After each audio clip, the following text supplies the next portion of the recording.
You know what keeps me up at night? It's not the money I lost or the opportunities I missed. It's the simple truths I heard 1,000 times but chose to ignore until it was too late. And I'm not alone. Ask any man over 60 what he'd tell his younger self, and you'll hear the same regrets echo through the room. I'm 72 now, and I've spent the last few years talking to men my age and older about their lives, their victories, and most importantly, their mistakes. What struck me wasn't the diversity of their stories, but the eerie similarity of their regrets. It's like we all read from the same playbook of foolishness, convinced we'd be the exception to the rule. We weren't. Let me tell you about something that happened to me 30 years ago. I was sitting in my office, working late again, missing another dinner with my family. My daughter was 10, and she'd made something special for me at school that day. My wife called and asked if I'd be home to see it. I said I'd try, but we both knew what that meant. The project I was working on seemed so important at the time. I can't even remember what it was now, but I remember my daughter's face the next morning when I asked about her project, and she just shrugged and said it didn't matter anymore. That look of resignation on a 10-year-old's face that I remember perfectly. Here's what nobody tells you when you're young and ambitious. Time doesn't stretch. You think you have all the time in the world to balance things out later. You tell yourself you're building a foundation for your family's future, that the sacrifice now will pay off later, when you can finally relax and enjoy life. But life doesn't work on your schedule. Your kids grow up whether you're there or not. Your wife learns to live without you or stops trying altogether. Your health declines at its own pace, not when you finally decided you're ready to take care of it. I talked to a man named Robert who spent 40 years building a business empire. He was successful by every conventional measure.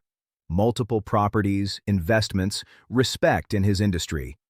His children are grown now, successful themselves, but they barely call him. When I asked him about it, he got quiet for a long moment. Then he said something that hit me hard. They don't hate me. That would almost be better. They're just indifferent. I'm like a distant uncle they feel obligated to acknowledge on holidays. He built an empire but lost his kingdom. The thing about health is similar. Your body sends you signals for years before things really break down. That persistent back pain, the shortness of breath climbing stairs, the tiredness that coffee can't fix, these are all messages. But when you're 40 or 50, you think you're invincible. You think you have time to fix it later. You tell yourself you'll start exercising next month, eat better after this busy period at work, go to the doctor when things calm down. Except things never calm down. And one day you wake up at 65 with diabetes, heart disease, or worse, and you realize you can't buy back the health you squandered. My friend James was a smoker for 35 years. Everyone told him to quit. His doctor, his wife, his kids, even strangers who saw him coughing. He'd always laugh it off, say he'd quit when he was ready, that his grandfather smoked until 90. He finally quit at 58, not because he was ready, but because he had a heart attack that nearly killed him. Now he's 70, and he can't walk up a flight of stairs without stopping to catch his breath. He told me the cruelest part isn't the physical limitation. It's watching his grandchildren run around and knowing he'll never be able to keep up with them, never be able to teach them to ride bikes or play catch properly. Then there's the money trap, which gets us all in different ways. Some of us spend everything we make, living for today without thought for tomorrow. Others become so obsessed with saving and accumulating that we forget to actually live. I fell into the second category. I saved and invested religiously, always thinking about retirement, about security, about having enough.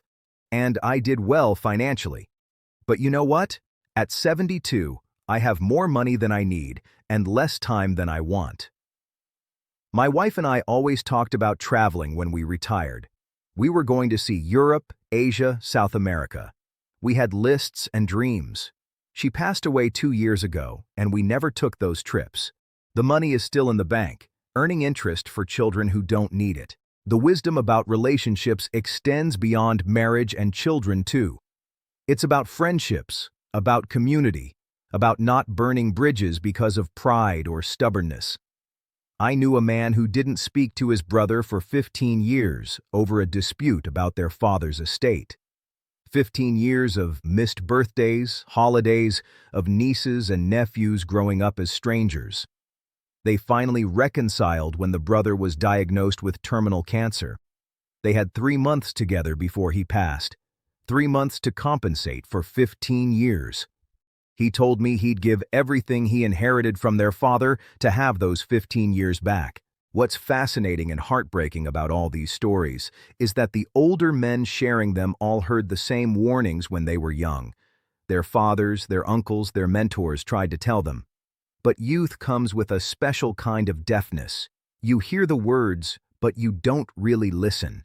You think your situation is different, your ambitions more important, your timeline more forgiving. You think you're smarter than those who came before you. The truth is, every generation has to learn these lessons for themselves to some degree. But the question is whether you learn them at 40 when you still have time to course correct, or at 70 when all you can do is warn the next generation and hope they listen better than you did. I'm hoping for the former for you. Here's what I wish someone had made me understand. Life is not a dress rehearsal. This is it. The people in your life right now, they won't wait forever. Your body won't maintain itself through neglect. Your dreams don't go on pause while you handle other things. They fade away, one postponement at a time. The balance you keep promising yourself you'll achieve later? Later has a way of never arriving until it's too late. I've noticed something about men my age. We can tell you exactly what car we drove in our 30s, what position we held at work, how much we paid for our first house. But ask us about our children's first words, our wife's favorite flowers, the last time we sat down for a real conversation with our parents before they passed, and we draw blanks. We optimized our lives for the wrong variables. If I could go back and talk to my 40-year-old self, I wouldn't tell him to be less ambitious or to not work hard. I'd tell him that success without balance is just another form of failure. I'd tell him that saying yes to everything at work means saying no to things at home, and those no's accumulate into a debt you can't repay. I'd tell him to go to the doctor, to take the vacation, to put down the phone and actually listen when his daughter talks about her day. I'd tell him that he won't remember most of what seemed so urgent at the office, but he'll remember every moment he was truly present for his family. The men I've talked to, we all paid different prices for ignoring the same truths.